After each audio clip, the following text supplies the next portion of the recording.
Hello everyone, this is Darion GNB here, and today we're going to be taking a look at James Gunn's Superman.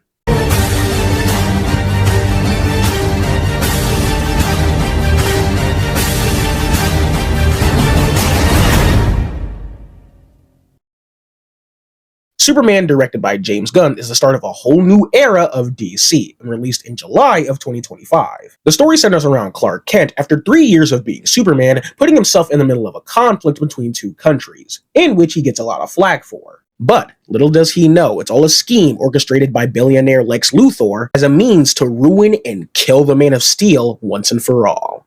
The story of Superman is one I find to be kind of interesting in the ways they go about it. See, there's not a singular plot point in the story that the movie chooses to focus on. Like, the bulk of the movie is centered around the conflict between the fictional countries of Baravia and Jarhanpur, and Superman putting himself in the middle of that. But the underlying theme that kind of encompasses the movie is the thing having to do with family and legacy. Cherishing the family that raised you, as opposed to one you're related to by blood, and I'm a little iffy on how this was done in the movie. The movie starts and ends with the sentiment of Clark's parents, but the actual story doesn't lean too heavily on them, or at least not as much as I would have personally liked. Instead, it's focusing on a whole bunch of other shit, like the Baravian conflict. The pacing is easily the biggest thing this movie has going against it. That full first half just feels super stuffed with plot points and characters being introduced in such a quick rate, and it really does feel like a bit much for the audience to really wrap their head around. The entire beginning of this film feels like the second to last episode of a 13-episode TV show. And the movie just drops us in the middle of this skirmish and is a bit too trusting of the audience to catch up with how quick things are going by. And that doesn't really let up for most of the movie. Because with all of this, they establish who Lex Luthor and his team are, they introduce Superman, they give an abridged telling of his origin, and after that, the movie quickly establishes Clark Kent, him working at the Daily Planet with all the other Daily Planet guys like Steve, Kat, Jimmy, Perry, and Ronnie, who I don't think said a single fucking word in this entire movie. They establish his relationship with Lois and what they got going on, and then some friggin' kaiju shows up, which then leads to the Justice Gang's introduction and what they're all about. Then Superman gets arrested, which results in him being sent to a pocket universe, where he meets Metamorpho and his baby Joey, and along with Krypto, they have to escape the pocket universe, and it's a lot to say the least. However, the movie does get a good sense of flow and momentum halfway through the second act, and after the chaotic first half, certain things and characters and plot points start to settle and the movie starts to flow more naturally. But that doesn't change the fact that the whole first half was doing quite a lot, and it kind of affects the writing of some of the characters' dialogue. It's like he knows Superman's every move before he makes it. He does. He's been studying him for years. He's developed over 2,500 fight moves for any situation. I'm sorry, is she new? Is there any particular reason she wouldn't already know that info, so the film can't just haphazardly exposit that info to the audience? The first half has a lot of that shit in general, and it becomes really distracting every time stuff like that happens, despite my many rewatches. Regardless of that, the way this movie is generally structured, I really did like. The filmmakers were not subtle about having All-Star Superman be the big inspiration for the film, and that's very much apparent when you're watching it because it has the same general structure of Superman dealing with a wide variety of different scenarios and adventures, but still having them being interconnected through an ongoing narrative. Again, Gunn's execution of this could have been a bit better had some of the pacing problems been ironed out, but as a whole, this was a really fun way to explore this world and its characters. Like, you can legit split this movie up by its big set pieces and breaking them into separate little chunks. Superman versus the Hammer of Baravia. Superman and his super pals take down a kaiju. Superman and friends escape a pocket universe, and I just think it'd be really fun if the future sequels kind of leaned into that. Correct me if I'm wrong, but I think Gunn said in an interview that the film was going to have some natural transition style text, kind of like what he did in the Suicide Squad, but it was for some reason cut. In my opinion, I wouldn't mind this general structure and style transitions in another movie. Like, imagine a whole James Gunn Superman trilogy that's structured as a week in the life of Superman, with him doing a bunch of different wacky shit while having it be connected like in this film and All-Star Superman. That would be pretty cool in my opinion. The writing and overall tone for the movie I thought was greatly handled. Even with their differences, you can still tell a James Gunn comic book related project is very much a James Gunn comic book related project. Like, Guardians and all of Gunn's DC stuff aren't really the same clearly, but there's some obvious overlap in humor, style, etc. But I say that to emphasize how much I love the way Gunn challenged himself by not sticking too close to his usual status quo. That signature style of humor is still present, but it's dialed back a bit. And there's only about 2 needle drops in the entire film, as opposed to music and songs and stuff being kind of baked into the entire movie. And Gunn really let the score do most of the heavy lifting this time. I just love how compared to some of the other stuff he's done, this easily feels like the most genuine and honest to God superhero movie he's done. That's not me saying the Guardians films aren't superhero movies. It's more so about how the story and themes play out, the heart behind the message and the characters, and just a genuine feeling of inspiration that I haven't felt watching a superhero movie in a while. Actually, since the final speech and Matt Reeves' The Batman, come to think of it. But this just set the bar a bit higher for me personally. I brought up Gunn's signature humor a second ago, and I'm aware this kind of thing can be a bit hit or miss for some folks, but I do love the bits of humor we get in this movie. Like I said earlier, Gunn's typical style I didn't think would go well with the Superman character, but what he did here I think was handled fairly well. Another thing I love about this movie is the world itself. This isn't new, as we caught a glimpse of what this world is like in some of Gunn's other DC-related projects, but just the way we get dropped into this universe and how batshit insane it is, and how almost, not completely, but almost naturally they're able to establish these wacky characters and concepts is really commendable. This has honestly been a strength of Gunn's for a good while, before he became the head of the DCU in my opinion. I might have brought this up in another video, or maybe I haven't, I can't fucking remember. But I was talking to a friend of mine a while ago, back when Gunn's The Suicide Squad was newish, and I expressed how I loved just with that one movie, Gunn managed to provide the DCEU with some pretty fun world building. You see, the difference between the DCU and the old DCEU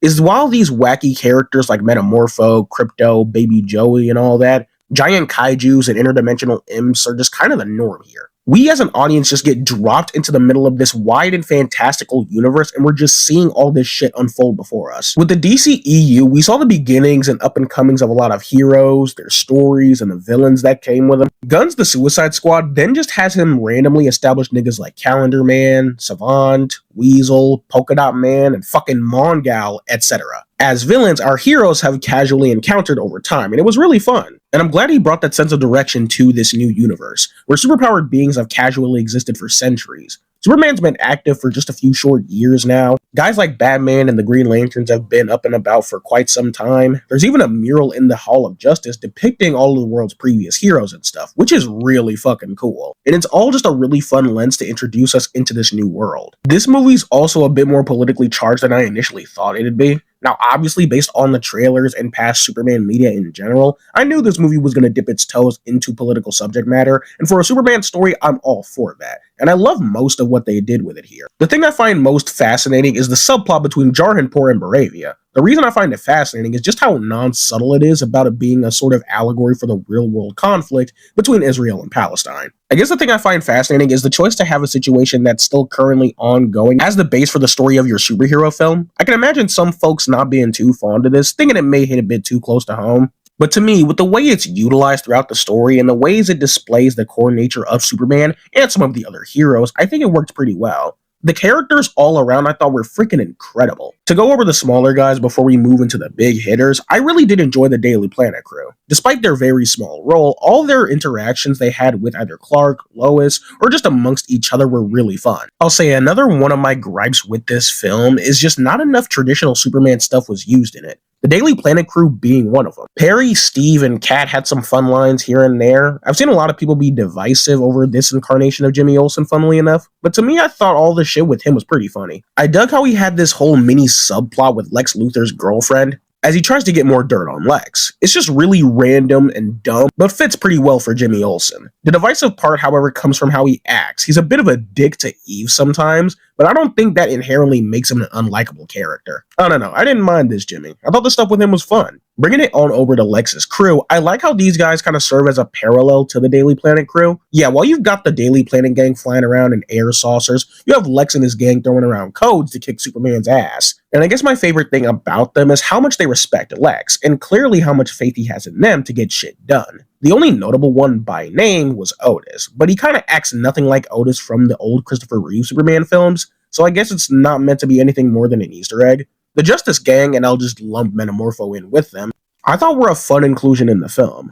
Before the movie premiered, I remember their role in the movie being a sort of cause for concern for folks who were worried the movie would feel pretty bloated, but I personally had no reason to think so, because I think Gunn has shown to have a pretty good handle on how to treat side characters, so I didn't really think these guys would be any more than just that. It sucks that compared to the others, Hawkgirl didn't stand out as much. The action scenes she got were pretty cool, and I dug the little screech she does sometimes.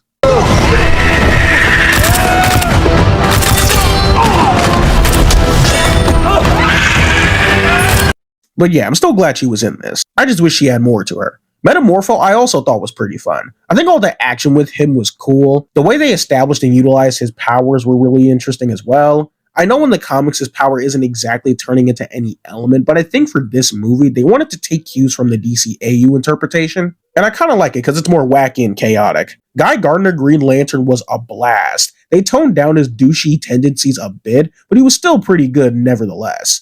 And his interactions with the others were really fun. But the standout of this bunch is undoubtedly Mr. Terrific. Terrific was always a character I enjoyed, but this movie genuinely made me love this character. And it's not even like in Gunn's usual way where he basically writes an original character with a comic character's name and face. His general personality isn't too far removed from stuff I've seen like in the Justice League animated series or that Injustice movie and stuff. Slightly exaggerated in places for comedic effect, but not anywhere to the point where he feels like a joke character or completely different from any pre-existing iteration of the character. Genuinely, he was so fucking cool in this movie. I know Gunn has been talking about doing a TV show with him, but I want him to cut the shit and give Terrific a full-ass movie. Damn. Superman, the mean dog in a cape, a weird baby in a squiggle man. What? I adored everything they did with Crypto. I am not ashamed to admit this damn dog almost made me tear up 3 different times during this damn movie. I love how the simple change of making him a rowdy-ass dog makes him 10 times more adorable and endearing for me. Superman himself was absolutely perfectly handled as well. His pure-natured goodness was on full display, and it really shines through when seeing it challenged in various ways throughout the movie. This to me could not be any better of an interpretation of Superman. Genuinely. With every scene, he exudes that hopeful energy Superman should have. I also really love how they didn't shy away from making him a little petty or have him get super emotive or agitated. I'll say, while I do enjoy this Superman and his story, I still don't know how to feel about his parents being evil. A large part of Superman's story traditionally is that part of learning to accept his Kryptonian heritage. And considering that said heritage in the DCU is them wanting to enslave Earth, it's doubtful they'll go that route, which would be kind of a shame. Although it doesn't seem like Clark denounces his entire being from Krypton, so there is hope that that story could still be something they choose to use in future sequels or something. Although, when it comes to his other Kryptonian counterpart in the film, I'm just a bit more confused. When it comes to Ultraman, I am more just confused as to why they didn't lean into him being Bizarro. Ultraman traditionally is an evil Superman from another Earth, but in the DCU, he's a clone of Superman created by Lex Luthor.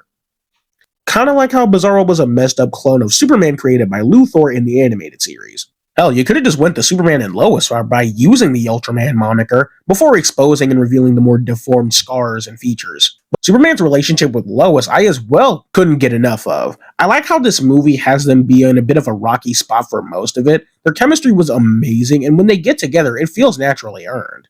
Lois in general, I freaking loved in this movie. While she didn't have much character focus in the story, I love how her tenacity was at full display. That interview scene between her and Clark had me grinning ear to ear, seeing just how much fun she's having the more intense it goes on. And I generally just love how proactive she is in getting Superman back and helping expose Lex Luthor. Lois was great in the film, but I think Lex had to be my favorite of the bunch. Lex was such a good villain in this movie. This is easily the best live-action Lex for me personally. That speech in the third act cemented him as such. An aspect I've always liked about the Superman and Lex dynamic is that part of Lex's hate for Supes stemming from mankind reaching a sort of complacency. The other part being that Lex is a petty little bitch, but regardless, I love how that aspect was translated into this movie. But at least Galileo did something. He wasn't some dopey Venusian catapulted onto this planet just to have the world fawn over him, because his strength illuminates how weak we all really are. Lex is such a diabolical scumbag who continuously gets away with some evil ass shit. Like, while you're watching the movie, you keep being like, this guy has got to get his ass beat. And your prayers were soon to be answered by one cute little super dog.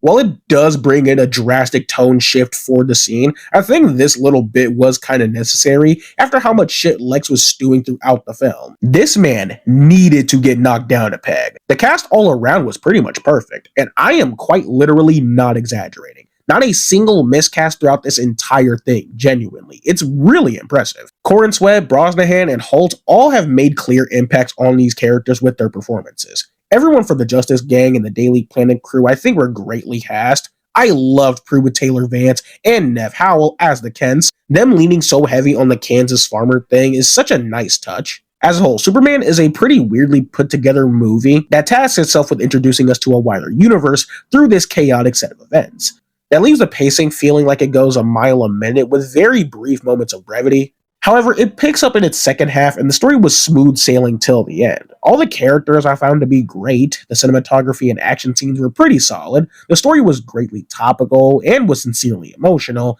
and had a fun, wacky comic book vibe. When I say this is the perfect comic book movie, I mean in the sense that it just greatly illustrates jumping into a grand universe for the first time. Jumping into worlds with pre-established lore, concepts, events, and seeing how these things all work and come together is so freaking fun. Giving us a story with heroes that aim to inspire hope and kindness against the hate that plagues our world. And this movie greatly captured that, and I think because of that, this will greatly stand among the greatest comic book movies for a long time. So, with all that said, if you agree or disagree with anything I've said in this video, let me know right down there in the comments below. Also, be sure to like, subscribe. This has been Darion GNB, and take care.